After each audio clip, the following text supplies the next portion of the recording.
Bonjour. Je m'appelle Paul. Je travaille toujours en thèse en optimisation énergétique des navires à propulsion hélique au sein du projet Mervent. Donc, pardon, c'est comme ça. Il fait partie du projet Coremer financé par la BPI, donc avec différents partenaires industriels. Euh, quels sont les enjeux de l'optimisation énergétique pour ces navires à propulsion hélique? Euh, Le fait de rajouter des propulseurs véliques engendre de nouvelles problématiques sur nos navires. On en a beaucoup parlé, donc la dérive notamment, mais au niveau du système énergétique et de la boucle propulsive, on va avoir aussi des problèmes au niveau de l'hélice. Pourquoi? Parce que notre hélice, elle est designée pour une certaine vitesse et une certaine force à cette vitesse. Quand on est en vélique, on a une force vélique en plus, donc on va changer le plan de fonctionnement de l'hélice et on va se retrouver à avoir des hélices qui fonctionnent sur des plages de fonctionnement beaucoup plus larges. D'où l'intérêt qu'on peut avoir en vélique pour avoir des hélices à bas variables notamment. Cette variabilité va aussi impacter les systèmes de production d'énergie à bord. Donc ça va être les moteurs, ça va être les gensets éventuellement, et donc on va travailler sur une propulsion diesel électrique qui vont devoir aussi travailler sur une plage beaucoup plus grande, avec, si on n'est pas en gaz électrique, mais ça c'est d'autres problèmes, des problèmes sur l'engine propeller matching. Donc de manière générale, on a une diversification des points de fonctionnement. Donc ici, on a des polaires issus de la littérature, donc pour un navire équipé de rotor Flettner.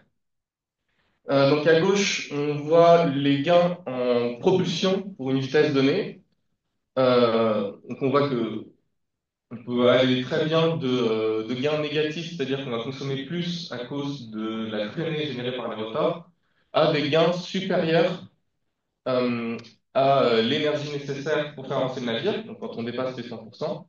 Et ce cas va nous intéresser particulièrement dans la suite. Et sur la polaire de droite, vous avez des petites croix en rouge, là où la puissance moteur requise est trop importante par rapport au moteur installé, et en bleu quand elle est trop faible. Donc pareil, des problématiques sur les moteurs qui ne sont pas forcément adaptés au régime de fonctionnement que leur imposent les systèmes de propulsion électrique. Donc les travaux réalisés jusqu'à présent, ça va faire un an que je travaille sur le sujet. On a mis en place, on a modélisé le comportement d'un navire assistance vélique, donc en utilisant à la fois des modèles hydrodynamiques dont on vous a parlé avant, des modèles aérodynamiques aussi, des modèles énergétiques sur le moteur, etc. C'est très fun avec le projet énergétique, c'est qu'on a tous les modèles en même temps. On a codé un programme de prédiction de performance et on a aussi réalisé un outil de routage météo. En travaillant sur le sujet, on s'est aperçu que normalement, dans nos traversées, dans nos itinéraires, et puis même on le voyait sur des polaires, on avait un excès de puissance hélique. C'est-à-dire que quand on a un vent fort, on a un navire qui a beaucoup de voiles et qu'on n'a pas besoin d'aller très vite, on se retrouve avec plus de puissance disponible que celle qu'on utilise pour avancer. D'où l'idée de faire de l'hydrogénération, c'est-à-dire d'utiliser l'hélice du navire pour générer de l'électricité et couvrir les besoins d'électricité à bord du navire. Potentiellement remplir des batteries, mais ça, on va sans doute la suite de la bataille. Donc très rapidement, la modélisation, c'est assez compliqué et pas très lisible. En gros, on modélise le comportement hydro du navire, le comportement aéro aussi, et on met tout ça dans un Power Prediction Programme qui est décrit ici. Pareil, je pense que je vous laisserai regarder. C'est très fun. Qui va nous permettre de trouver le point de fonctionnement, les paramètres optimaux qui permettent à la fois d'avoir l'équilibre statique du navire et de minimiser la consommation d'énergie pour des conditions données, donc des conditions météo, et puis une vitesse d'avance, une vitesse de navigation. Fonctionnement d'algorithme de routage, pareil, on sait des algorithmes très fun. En gros, on fait un maillage autour de la Great Circle Route, qui est la ligne droite, on est censé ça, donc la ligne droite n'est pas la droite. Mais on fait un maillage autour de cette route, on crée un graphe en 3 dimensions Il faut évidemment prendre en compte la dimension temporelle, puisque la météo va changer si vous arrivez 2 jours ou 3 jours avant ou après à un point géographique donné. Et on utilise la méthode de Dijkstra, la fameuse méthode de Dijkstra que vous connaissez tous, pour trouver le point, enfin l'itinéraire qui minimise la consommation de carburant. Euh, Pour évaluer un peu tout ça, on a modélisé un navire un peu type, donc on a réutilisé les caractéristiques hydrodynamiques du KCS, on a utilisé une liste à pas variable compte tenu des contraintes dont je vous ai parlé avant. Donc, évidemment, on optimise le pas pour chaque point de fonctionnement. On a testé deux configurations de voile. Donc, ce sont des configurations très optimistes parce qu'on ne prend pas en compte les interactions aérodynamiques. On utilise des polaires un peu bruts. Donc soit 8 de 10 par 40, soit 10 de 10 par 50. Au niveau de la motorisation, on est en diesel électrique avec possibilité d'optimiser le nombre de gensets allumés pour chaque point de fonctionnement. Et pour l'hydrogénération, alors ça c'est un peu novateur sur ce qu'on est en train de faire. Euh, on considère la limite de Betz. Donc c'est issu du théorème de Bernoulli. Ça donne une limite de l'énergie qui peut être extraite, l'énergie traversant une surface. En gros, on ne peut pas extraire plus de 59% de la puissance mécanique traversant une surface. Donc on se sert de ça pour limiter notre hydrogénération pour ne pas avoir des choses totalement impossible. Et on applique un rendement de 0,7%. Donc pour l'instant, c'est une modélisation très rudimentaire, mais on compte affiner cette modélisation et notamment essayer d'avoir un modèle similaire à un KT, KQJ, mais qui fonctionnerait dans le cas d'hydrogénération.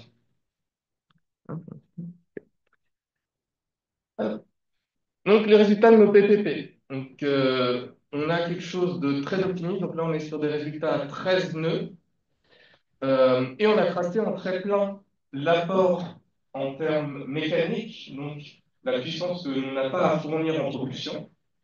Et quand on a plus de puissance que nécessaire, on a tracé en pointillé la puissance qu'on peut en plus récupérer grâce à l'hydrogénération.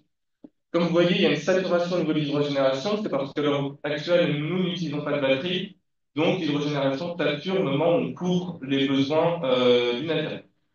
Sachant que les besoins du navire, proportionnellement, sont beaucoup plus importants en service load, parce qu'on est sur des navires beaucoup plus lents, et en l'occurrence, j'ai considéré qu'on avait un port-conteneur avec beaucoup de reefers, donc un service load relativement important. Euh, on a essayé, on a fait. À partir de ces polaires, on a calculé quels impacts cela pouvait avoir sur l'EDI, donc l'Energy Efficiency Design Index, avec les deux versions de l'EDI, parce que comme vous le savez, il y a eu une grosse réforme de l'EDI entre 2018 et 2021. Merci Florent de m'avoir expliqué tout ça. Mais il y a eu une grosse réforme qui fait que la version 2021 ne prend en compte que 50% des vents les plus favorables. Donc, par conséquent, les puissances sont beaucoup plus importantes. Qu'est-ce que ça nous dit, ces calculs? Bon, déjà que l'hydrogénération, c'est pas non plus la révolution. C'est des gains supplémentaires, effectivement, mais surtout, ce qu'on observe, c'est qu'il y a une espèce d'effet de seuil, c'est-à-dire qu'on l'observera plus tard quand on fera l'estimation sur des itinéraires. Il faut vraiment avoir de la puissance excédentaire pour que l'hydrogénération devienne importante. Sur des petites hybridations béliques, l'hydrogénération n'aura pas d'intérêt parce qu'à aucun moment on a suffisamment de puissance, ne serait-ce que pour apporter toute la puissance nécessaire à faire avancer le navire. Donc, on a réalisé bon, c'est toujours en cours d'ailleurs, les calculs sont en cours sur un ordinateur actuellement. On a réalisé des routages avec de l'outil de routage qu'on a, et là, on observe encore plus fortement cette espèce d'effet de seuil qui fait que on a très peu de gains. Donc, on a 8 voiles, mais on a des gains qui commencent à être significatifs avec la configuration à 10 voiles. C'est-à-dire qu'on se retrouve dans des situations où, parce que la météo potentiellement devant le navire est mauvaise, il ne va pas avoir intérêt à aller plus vite. Et là où c'est de l'énergie perdue pour le navire qui ne peut pas hydrogénérer, c'est de l'énergie qui peut être en partie récupérée pour le navire qui peut hydrogénérer. Euh, et aussi, ce qui est très important, c'est que là, on a travaillé à 11,5 nœuds de vitesse de référence, parce qu'évidemment, si on travaillait aussi, enfin, évidemment, en travaillant à 13 nœuds, on réduit pendant les gains parce qu'on a moins de marge aussi de puissance excédentaire. Le navire doit aller plus vite sur son trajet.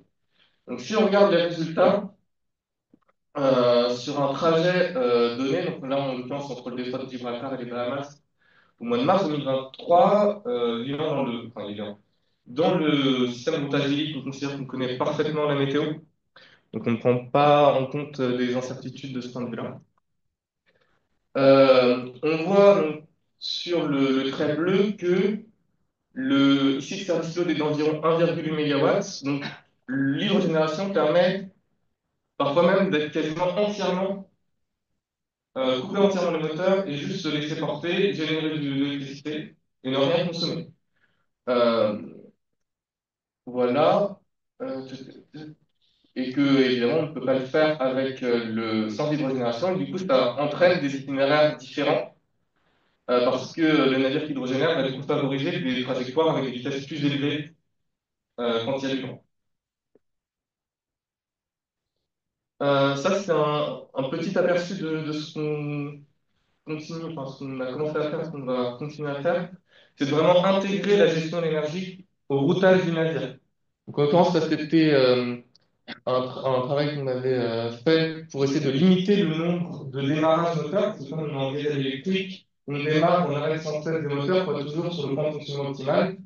Donc on avait essayé de mettre en place un système de pénalité pour ne pas avoir démarré un moteur toutes les 2 heures et aussi pour ne pas avoir à démarrer des moteurs la nuit. On sait que chez certains armateurs, voilà, ils sont plutôt intéressés par du routage qui prendra en compte le fait de ne pas démarrer le moteur la nuit notamment, de moins opérer la nuit.